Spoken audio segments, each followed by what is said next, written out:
Selamat berjumpa kembali dalam layanan audio Sahabat Seperjalanan. Hari ini adalah hari Sabtu 17 Januari 2026. Tema renungan saat teduh kita dengan judul Kesetiaan Melebihi Emas. Firman Tuhan terambil dalam Yeremia 3 ayat 19 sampai dengan ke-20. Tadinya pikirku, sungguh aku menempatkan engkau di tengah-tengah anak-anakku dan memberikan kepadamu negeri yang indah, milik pusaka yang paling permai dari bangsa-bangsa. Pikirku, engkau akan memanggil aku Bapakku dan tidak akan berbalik dari mengikuti aku.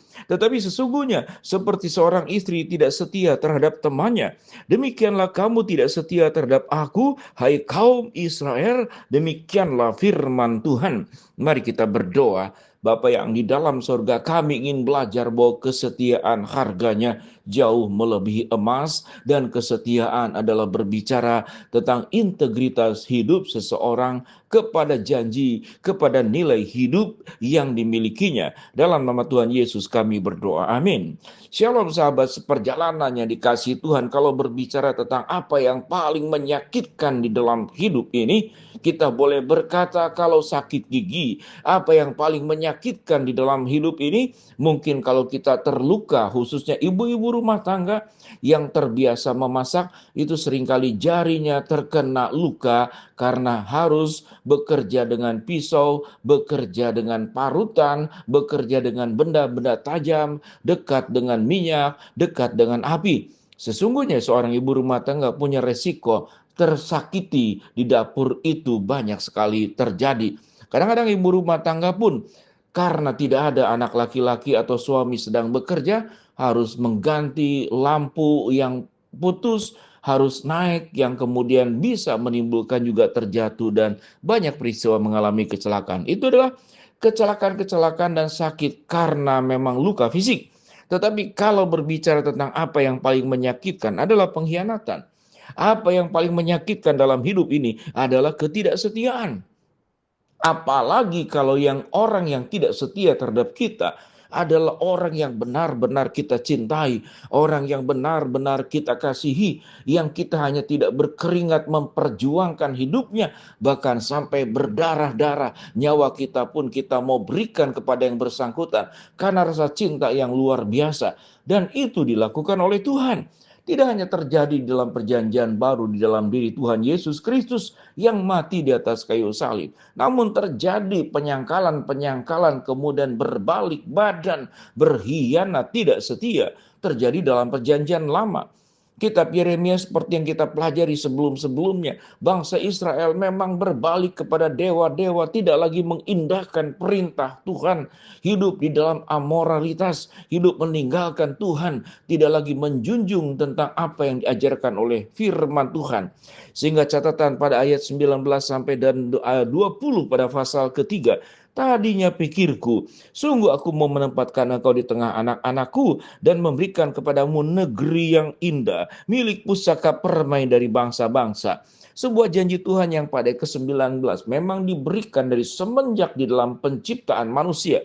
Bagaimana Allah memberikan Taman Eden kepada Adam dan Hawa, mempercayakan seluruh dunia ini, khususnya bumi, untuk dikelola. Setelah kemudian manusia mengingkari, melawan Tuhan, dipercayakan berkali-kali kepercayaan kepada bangsa Israel, menjanjikan kemudian seluruh yang terbaik, penjagaan, kekuatan, kemenangan-kemenangan melawan musuh-musuh dalam peperangan, membawa bangsa Israel ke tempat yang baik, ke tempat Kanaan, ke tempat yang subur.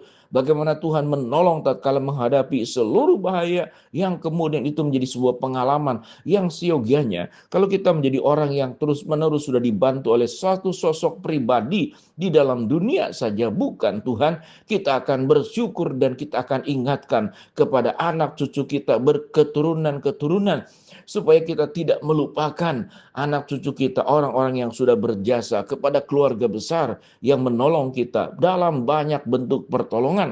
Maka kita akan ingatkan mereka. Bagaimana dengan bangsa Israel dan bagaimana dengan hidup kita semua? Kita bisa menjadi orang yang tidak setia. Kita diberkati oleh Allah seperti firman Tuhan, aku memberikan kepadamu negeri yang indah, milik pusaka yang paling permai dari bangsa-bangsa. Pikirku engkau akan memanggil aku Bapakku dan tidak akan berbalik dari mengikuti aku, tetapi sesungguhnya seperti seorang istri tidak setia kepada temannya, demikianlah kamu tidak setia terhadap aku, hai kaum Israel. Demikianlah firman Allah. Seorang istri tidak setia kepada temannya, tidak setia kepada keluarganya, tidak setia kepada suaminya, atau ketidaksetiaan secara menyeluruh orang-orang yang sudah menyatakan sayang dan cintanya, perjuangannya, keringatnya, bahkan waktu, tenaga, pikiran, hatinya, bahkan mungkin bisa mencintai, memberikan nyawanya pun akan diserahkan kepada orang yang dicintai. Lalu kemudian tidak setia, lalu kemudian berkhianat, lalu kemudian berbalik badan. Ayat yang ke-21 dikatakan, dengar di atas bukit-bukit gundul kedengaran tangis memohon-mohon dari anak-anak Israel, sebab mereka telah memilih jalan yang sesat dan telah melupakan Tuhan Allah mereka. Setelah diberkati, kemudian jalannya sesat, lalu kemudian berbalik kembali. Dikatakan dalam firman Tuhan, tangis memohon-mohon dari anak-anak Israel, sebab mereka telah memilih jalan yang sesat dan telah melupakan Allah mereka. Apakah orang seperti demikian kita akan terima? Tentunya manusia punya pertimbangan untuk tidak menerima, tapi Allah memiliki kasih sayang yang sangat panjang, dalamnya melebihi dalamnya laut, lebarnya melebihi lebar samudra, tingginya melebihi langit, indahnya melebihi pelangi.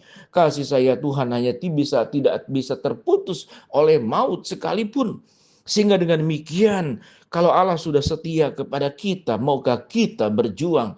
Tidak hanya meminta emas, perak, perunggu, kekayaan kepada Allah, tetapi kita tidak memberikan kesetiaan kepada Allah. Sehingga kalau kita boleh katakan kesetiaan melebihi emas. Dalam setiap kehidupan kita, jangan lupa, jangan hanya kita mengejar seperti bangsa Israel, memohon negeri yang permai, tanah pusaka yang indah, namun kemudian melupakan Tuhan yang memberikan segala sesuatunya kepada setiap kita masing-masing. Mari kita bersyukur kepada Allah untuk segala kebaikan Allah. Lalu kemudian kita jangan lupa kepada orang-orang yang telah bersumbangsih, menyerahkan waktunya, hidupnya, perhatian, cinta kasihnya, tentu kedua orang tua kita, guru kita, dan orang-orang yang sudah berjasa membuat kita ada pada hari ini. Ingatlah mereka, nyatakanlah ucapan terima kasih dan apresiasi yang terindah terbaik kepada mereka, atau tatkala mereka membutuhkan pertolongan bantuan dalam berbagai macam bentuk dan kita sanggup untuk memberikannya, biarlah kita boleh mengingat segala orang-orang yang sudah setia, mengasihi, mencintai kita, dan kita pun menjadi orang-orang yang tidak lupa diri. Dan kita tidak hanya berjuang mengejar emas, tetapi kemudian menjadi orang-orang yang tidak setia. Karena kesetiaan itu melebihi emas. Karena karakter itu tidak bisa dibeli oleh uang. Kesetiaan itu tidak bisa digadaikan oleh emas. Dan komitmen integritas itu tidak bisa diperjualbelikan. Karena integritas itu adalah milik pribadi seseorang yang melekat di dalam dirinya. Mari kita berjuang menjadi orang yang melebihi emas kesetiaan harganya. Janganlah kita menjadi orang yang bisa dibeli.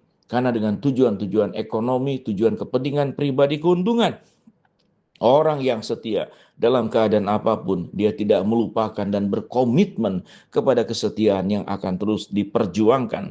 Mari kita berdoa. Bapa dalam surga, hamba-Mu berdoa buat sahabat seperjalanan yang sakit, Tuhan jamah sembuhkan, yang sedang menghadapi masalah, Tuhan bukakan jalan, yang sedang berdoa mengharapkan sesuatu, Tuhan kabulkan sesuai dengan waktu dan rencana Tuhan yang terbaik. Jadikan kami menjadi orang-orang yang setia, karena kesetiaan melebihi emas. Dalam nama Tuhan Yesus kami berdoa. Amin. Shalom. Tuhan memberkati.